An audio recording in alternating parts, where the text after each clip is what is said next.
Hey guys, and welcome back after a little bit of a hiatus. I took a couple weeks to get some stuff done around the house that I've been falling behind on, so I apologize for that. Today we're going to be working on Lauren's car.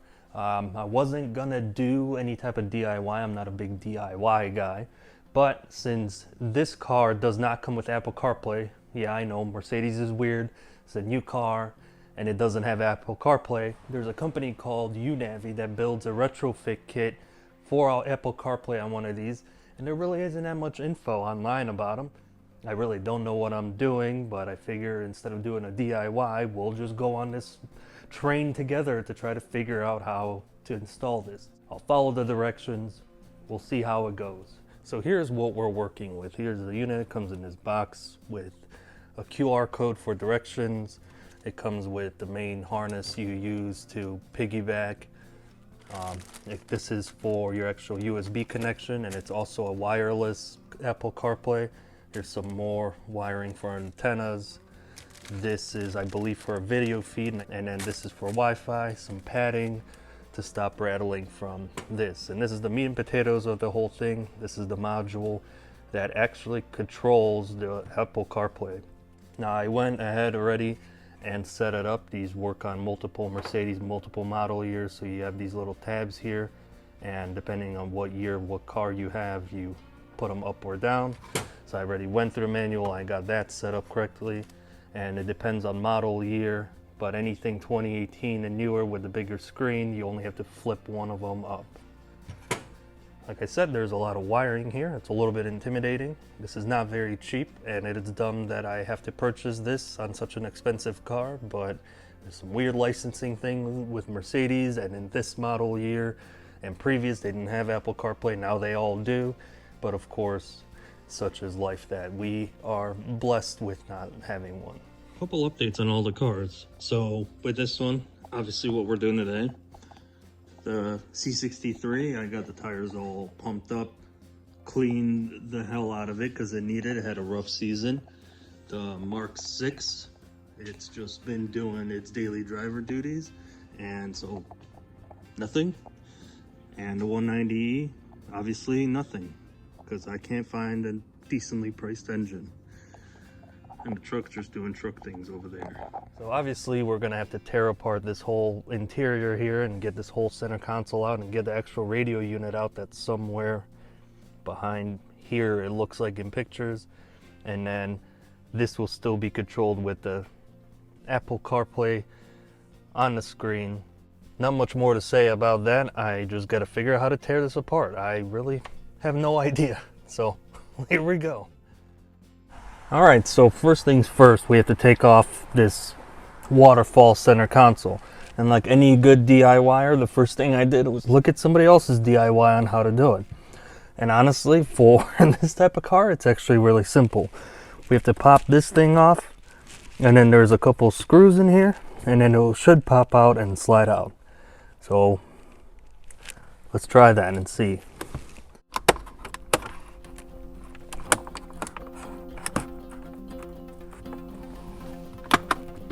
The next thing is there's these little tabs here that hold these door flaps. So you have to push this in, pop it out, I guess. Alright. Not too bad, I haven't broken anything yet. Next thing is there's these two T20s, and I guess once these are out, the only thing remaining is to pop the whole thing out. Seems too easy to be true, huh?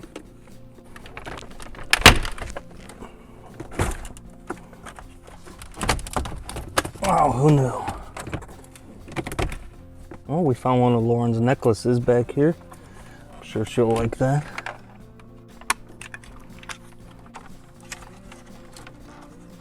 I guess there'll be a couple more T20s.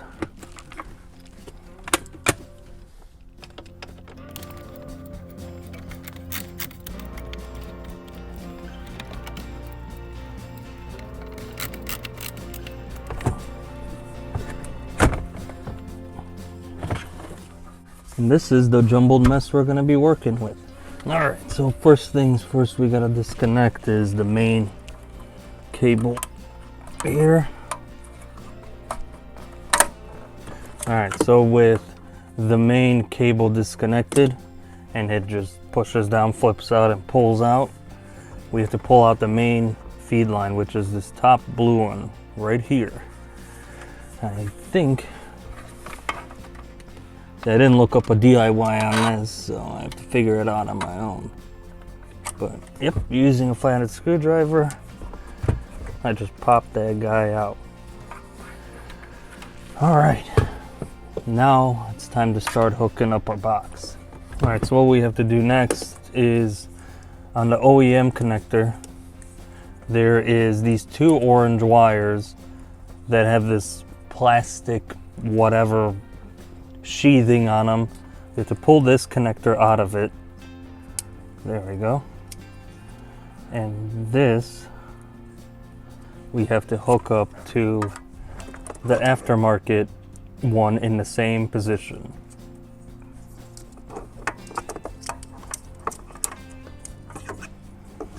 Clips right in. And then this gets hooked back up to the radio like it was. Mint. And this guy gets hooked back up like it was, but to the aftermarket controller. That obviously goes to our fancy dandy box. With that hooked up, the next step is the auxiliary side of things. So you get this cable in the kit that has the word mic on it for whatever reason. M-I-C, not mic like a man, or I guess a woman, whatever. And a USB portion. So you have to run it through behind the, I guess, support for the center section. So they'll run through to here. And now we have that out. And then the next one is this auxiliary cable that's got two auxiliary ends on it that goes from the radio to the center console. Clearly you can tell I don't do a lot of DIY videos. I much prefer burning tires off cars than filming this type of stuff. But I figure people should know because there's not much online about this. On the main cable side, the adapter cable, there's all these other things, like if you have aftermarket, whatever, reverse cameras and whatever else. We're not going to use any of this because the car comes with its stock. Depends, I guess, on your model. This is a GLC 63, so it's got the 3D camera and everything also. But there's an auxiliary plug on the adapter cable. So this end of it will go into here. And that gets plugged into there. And then the other end of it has to go into the center console. Nothing like drilling holes in a nearly $100,000 car, huh? Move this radio out of the way. But we gotta run this USB cable through somehow.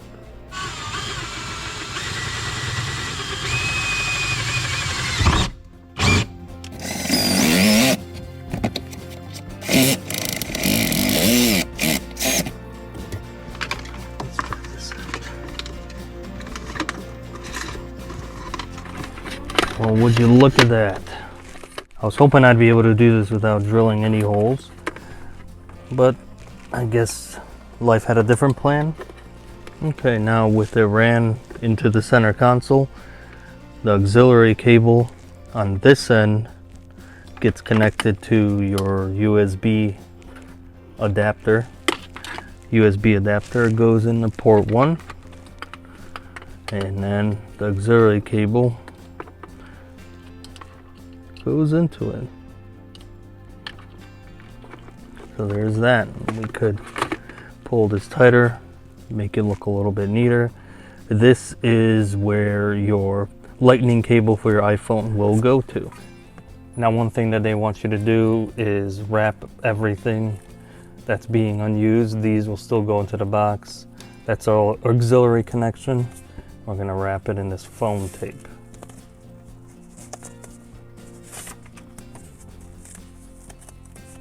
It'll stop any unwanted rattling. Alright, so now that we got that all ran into the center console, I have it running all underneath these bars here, and I assume whether it be a GLC 63, a GLC, or a C-Class, it all is going to be the same. This is our aftermarket cable that is all hooked up. That's all good to go. Now it's time to hook up our box. So first things first, the blue cable we disconnected early on, this guy here. This adapter for the video feed hooks up to our box, and it's a T, and we're essentially just tapping into it. And it's nice enough that where it says 2 OEM radio and 2 OEM monitor. So this end, the end we disconnected, is going to be the OEM monitor, so that gets hooked up to that. And then this end is OEM radio and gets hooked up to where that was. And make sure that clicks in place, huh? Then we're gonna hook up everything else. So this is our connector to the box, our CAN line, that's all hooked up. And then we have our USB. So now we just gotta stuff this all in here. Should probably wrap this thing in some foam tape so she doesn't rattle. And one thing to mention here during this point is you have to set it to your radio, and I showed that at the beginning of the video. If you didn't see, go back and watch that and set it that way.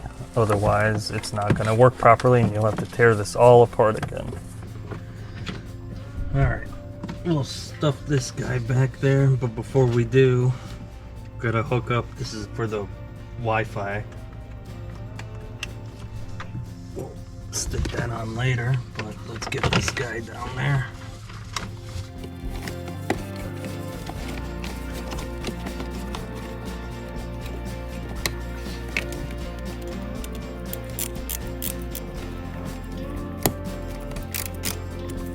Alright, and we'll mount this Wi-Fi antenna down here somewhere. Let's throw this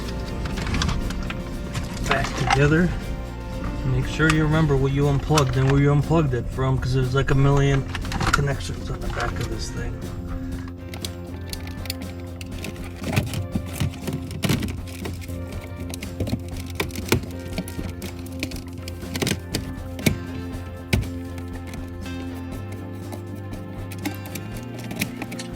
Alright, so we have everything obviously put back together.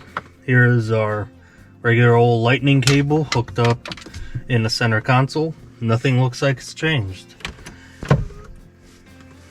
Obviously the screen still pops up as AMG. This is the obviously original command center. Now, this is connected through Bluetooth, so we'll pause that. And now you have to go into the media, and then we hooked it up to USB 1, so it'll be media interface 1, USB auxiliary. You select that, and now in theory when I hook up my phone, there you go, and we have Apple CarPlay. And there is my love texting me at the same time.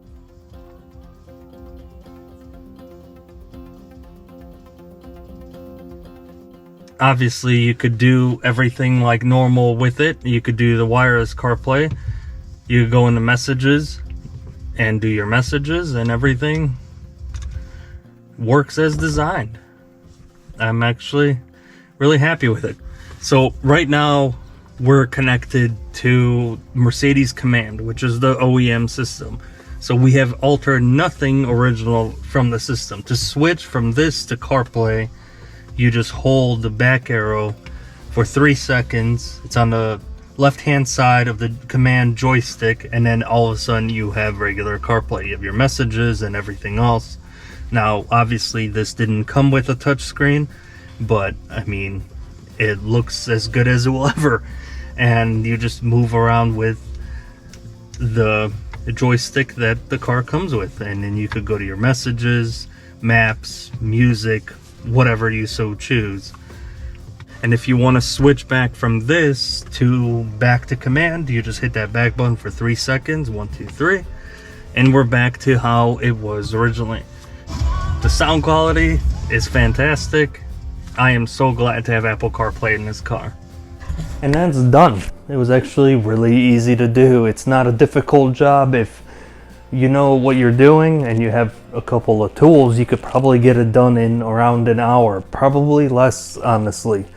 But I am very, very happy with how it works. It works exactly like OEM CarPlay does on my truck or any other car with OEM CarPlay.